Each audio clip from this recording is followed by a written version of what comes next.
Sarah Martinez had always known that being one of the few female mechanics on a military base would come with challenges, but she never expected anything like what happened that scorching Tuesday afternoon in July. The sun beat down mercilessly on the airfield at Fort Davidson, where she had been working for 3 years, earning respect through her exceptional skills with aircraft engines and her unwavering dedication to her duties. At 26, Sarah had already proven herself countless times. She could diagnose engine problems that stumped veteran mechanics twice her age, and her innovative solutions had saved the base thousands of dollars in repair costs. Her colleagues had grown to respect her expertise, though some still harbored outdated attitudes about women in traditionally male roles. That particular day started like any other.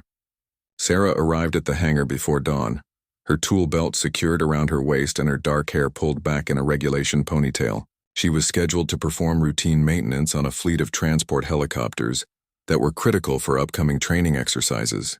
The work was demanding, requiring her to crawl into tight spaces and work with heavy machinery for hours at a time.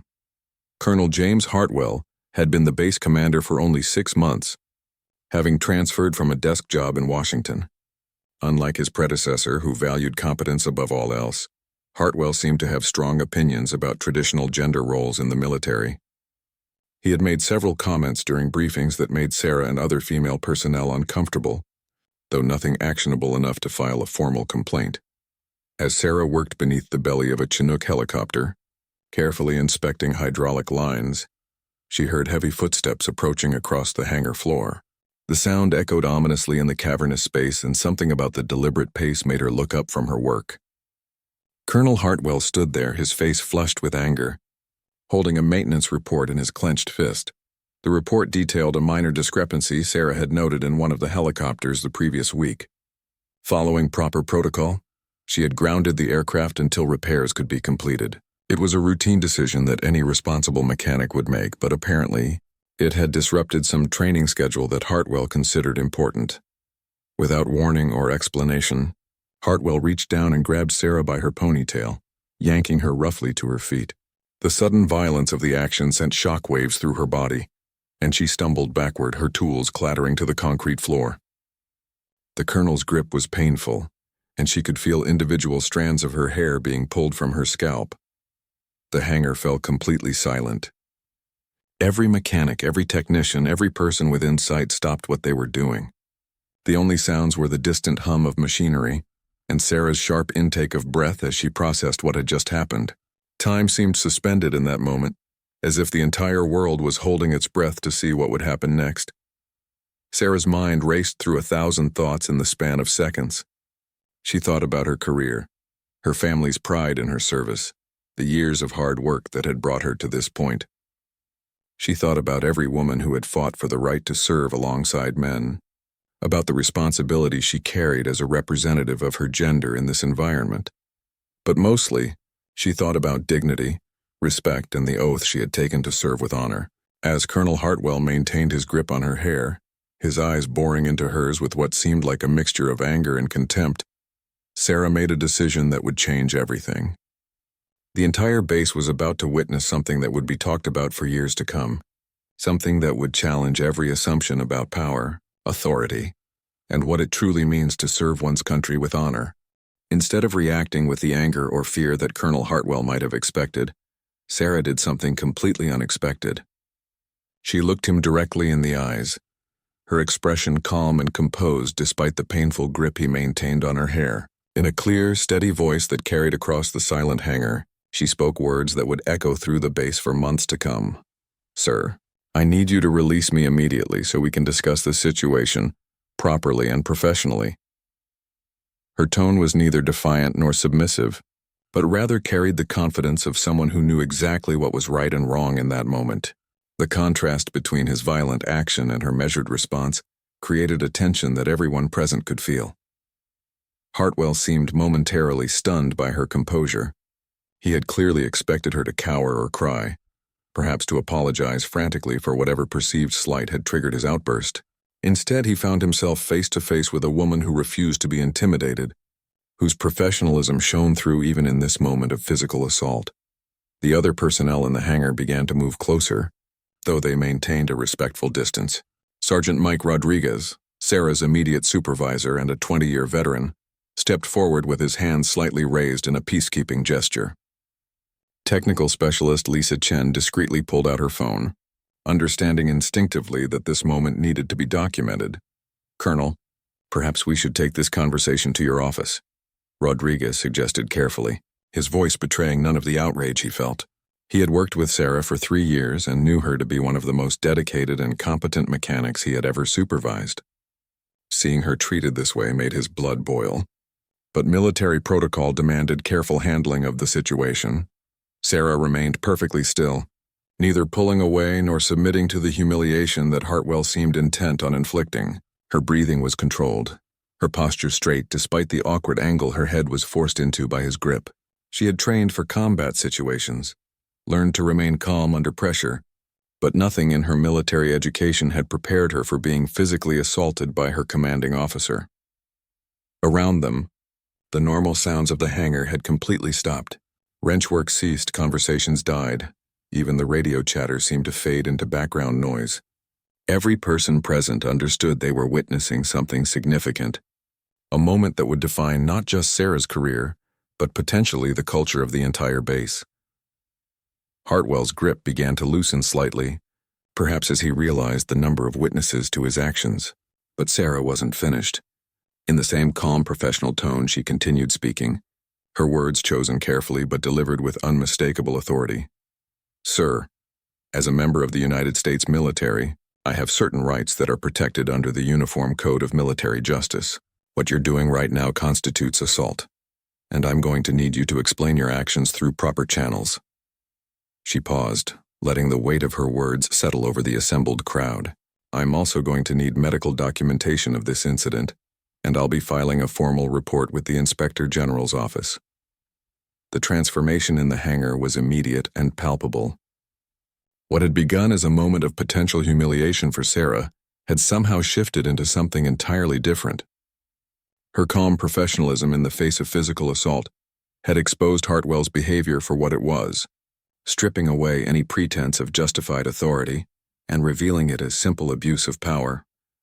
Other female personnel on the base, who had been watching from various positions around the hangar, began to move closer. They formed a loose circle around Sarah and the colonel, not threatening but clearly present, clearly witnessing. Their solidarity was silent but unmistakable, and Hartwell found himself surrounded by the very people he had sought to intimidate. The colonel's face had gone from flushed with anger to pale, with what might have been the first dawning recognition of the consequences of his actions. Still, he maintained his grip on Sarah's hair, as if releasing her would somehow admit wrongdoing. The standoff continued with tension building by the second, until something happened that no one expected.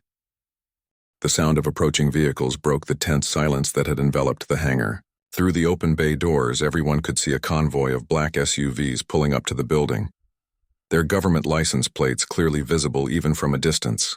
What none of them knew was that Inspector General Colonel Patricia Williams had been conducting a scheduled inspection of base operations and had received an anonymous tip about irregularities in the maintenance division. Colonel Williams stepped out of the lead vehicle, accompanied by her team of investigators.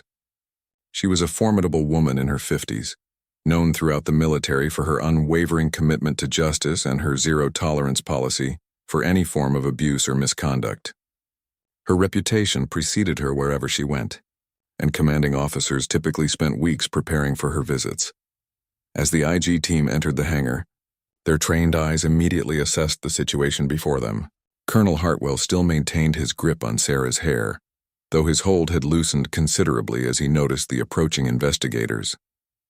The circle of personnel around them, the phones that were now openly recording, and the obvious tension in the air told its own story without any words being spoken. Sarah saw the approaching team and made a decision that would later be studied in military leadership courses. Rather than wait to be rescued or allow the situation to be swept under bureaucratic carpets, she took control of her own narrative. Speaking clearly enough for the investigators to hear, she addressed Colonel Hartwell one final time. "Sir, I'm going to count to 3, and then I'm going to remove your hand from my hair and file charges. 1. Her voice carried across the hangar with crystal clarity, each word precisely enunciated. The countdown wasn't just for Hartwell, it was for every witness present, giving them a clear timeline of events that could never be disputed later.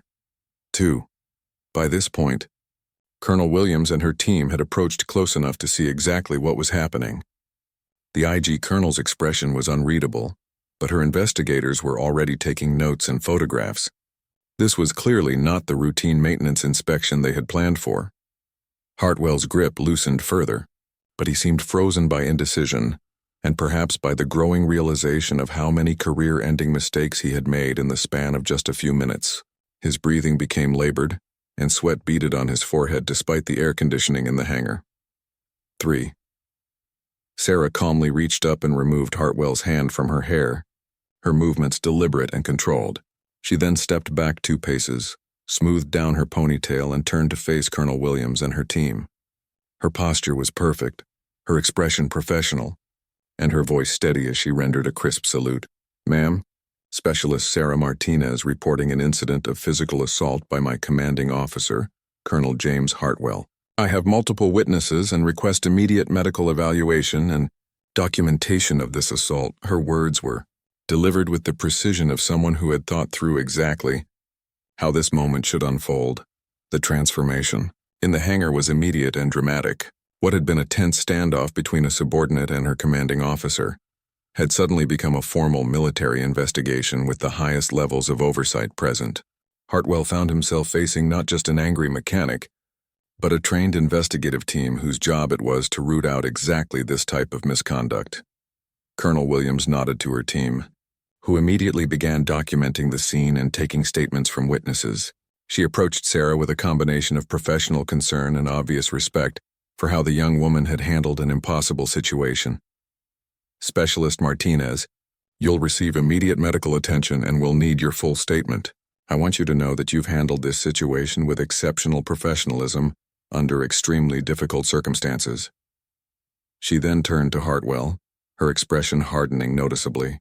"Colonel Hartwell, you're hereby relieved of duty pending a full investigation into this incident." The words hit Hartwell like a physical blow. In the span of less than 10 minutes, he had gone from base commander to relieved of duty, facing potential court-martial and the end of a 20-year military career. The silence in the hangar was deafening as the reality of the situation sank in for everyone present. But Sarah wasn't finished yet.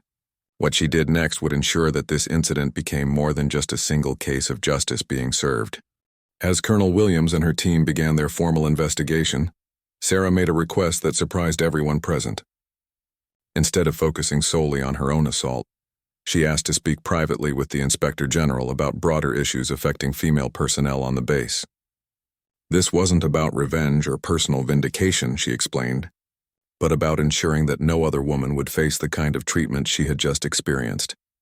The private conversation took place in a secure office adjacent to the hangar, where Sarah presented a detailed account of months of subtle harassment, discriminatory comments, and policy changes that had made life increasingly difficult for female personnel under Hartwell's command. She had documented everything meticulously, not because she had planned for this moment, but because her engineering background had taught her the value of keeping accurate records. Sarah pulled out a small notebook she always carried, filled with dates, times, and exact quotes from Hartwell's various interactions with female staff. There were comments about women being naturally unsuited for certain roles, policy changes that seemed designed to make female personnel's jobs more difficult, and a pattern of behavior that suggested today's assault was an escalation rather than an isolated incident. "Ma'am, this isn't just about what happened to me today," Sarah explained to Colonel Williams.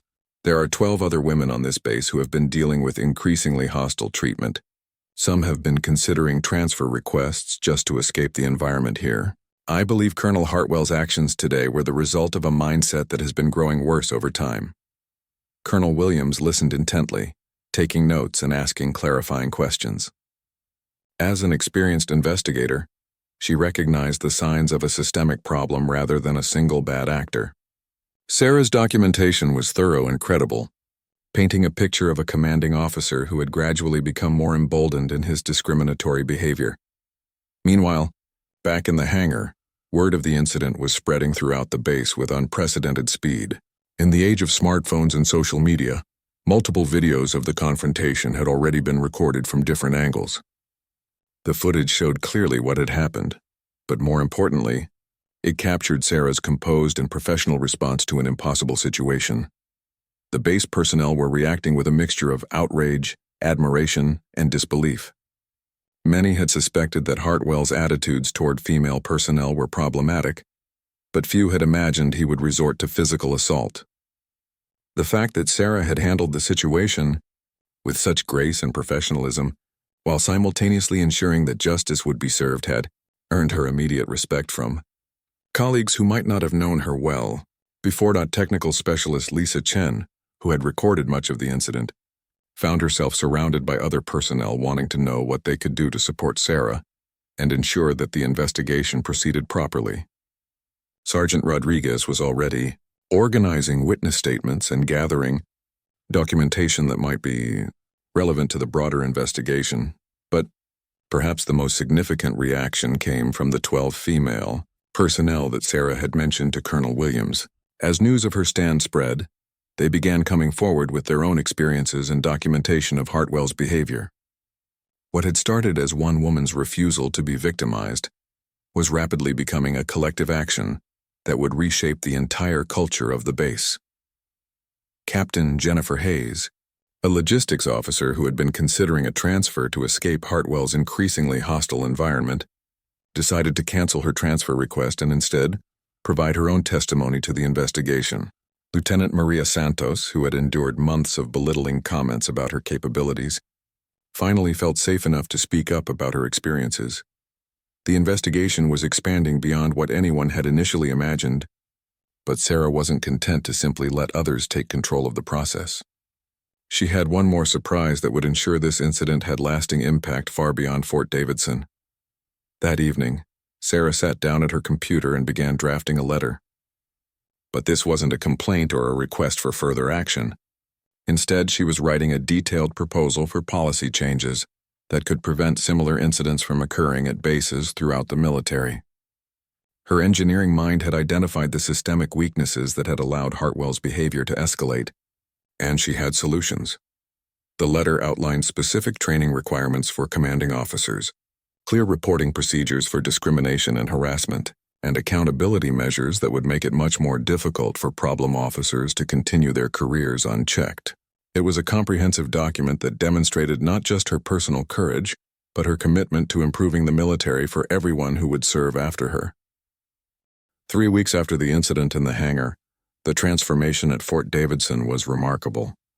Sarah had become something she never expected to be, a symbol of courage and professionalism that extended far beyond the boundaries of the base. Her detailed policy proposal had been forwarded not just to base leadership, but to Pentagon officials who were already dealing with mounting pressure to address gender-related issues in the military. The investigation had uncovered a pattern of behavior that was even worse than initially suspected. Hartwell had not only created a hostile environment for female personnel, but had also retaliated against male personnel who had tried to support their female colleagues. His relief from duty had been made permanent, and he was facing court-martial proceedings that would likely end his military career and possibly result in criminal charges.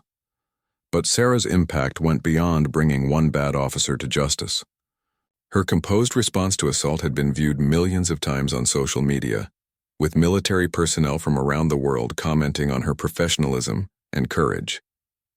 Military leadership schools began using the incident as a case study in proper response to abuse of authority, though they were careful to note that her approach required exceptional courage and might not be suitable for every situation. The 12 female personnel who had come forward during the investigation had formed an informal support network that was helping other women throughout the base. They had organized training sessions on recognizing harassment, proper reporting procedures, and legal rights that all military personnel should know. What had started as a response to one incident had become a movement for positive change. Sarah found herself in an unexpected position. She was receiving requests for interviews from military publications and being invited to speak at conferences about leadership and equality in the armed forces. While she appreciated the recognition, she remained focused on her primary job as a mechanic and her commitment to improving conditions for all military personnel. The most significant change came in the form of new base policies that directly implemented many of Sarah's suggestions. Commanding officers now received mandatory training on equal treatment and proper conduct, with regular assessments and clear consequences for violations. A new reporting system had been established that allowed personnel to report concerns without fear of retaliation, with investigations handled by independent teams rather than the chain of command. Colonel Williams, who had overseen the investigation, had been so impressed with Sarah's documentation and policy proposals that she recommended her for accelerated promotion and offered her a position with the Inspector General's office. The offer would have meant a significant career advancement and the opportunity to work on systemic improvements throughout the military. Sarah spent long hours considering the offer. It represented everything she had worked toward: recognition for her abilities, the chance to make a real difference, and advancement beyond what she had ever imagined possible. Her family was proud of her courage and encouraged her to take advantage of the opportunities that were opening up as a result of her actions. But as she walked through the hangar where everything had started, watching her colleagues work on the aircraft that kept the base operational, Sarah realized that her answer had been clear from the beginning.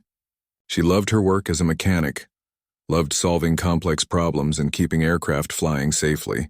While she was honored by the recognition and the opportunities it had created, she knew where she belonged. Her decision surprised many people, but it was entirely consistent with the character she had displayed throughout the crisis. Sarah Martinez wasn't interested in personal advancement or fame. She was interested in doing her job well, treating people with respect, and ensuring that others could do the same without fear of harassment or abuse. When she announced her decision to remain at Fort Davidson as a mechanic, the response from her colleagues was overwhelmingly positive.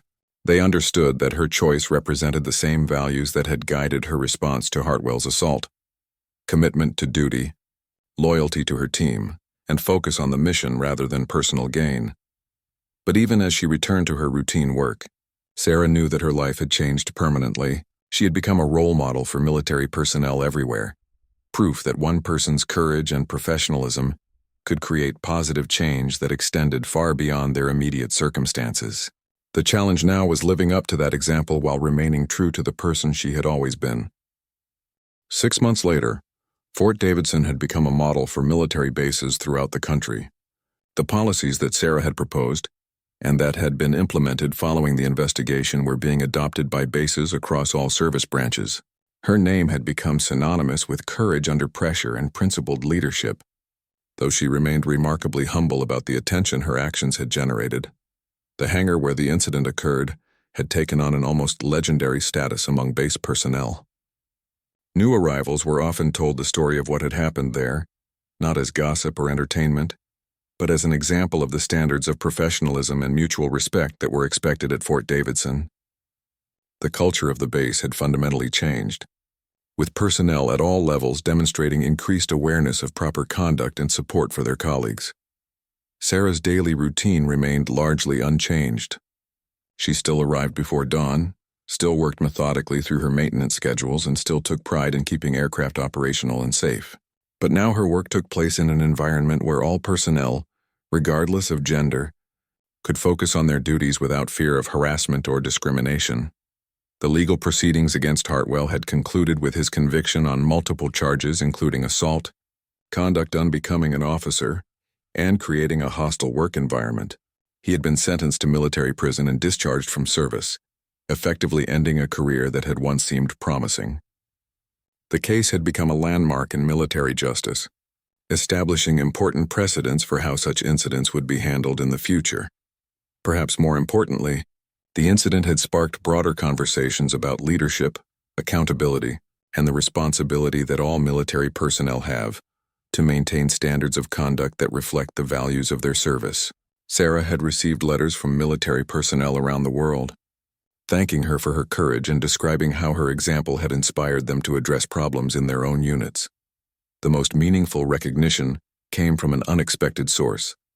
A group of female cadets at the military academy had written to thank her for demonstrating that it was possible to stand up for what was right while maintaining the highest standards of military professionalism.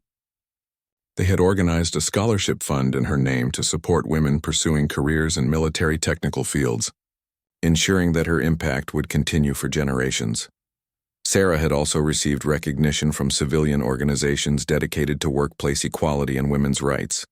While she appreciated their support, she was careful to emphasize that her actions had been about military values rather than any broader social agenda.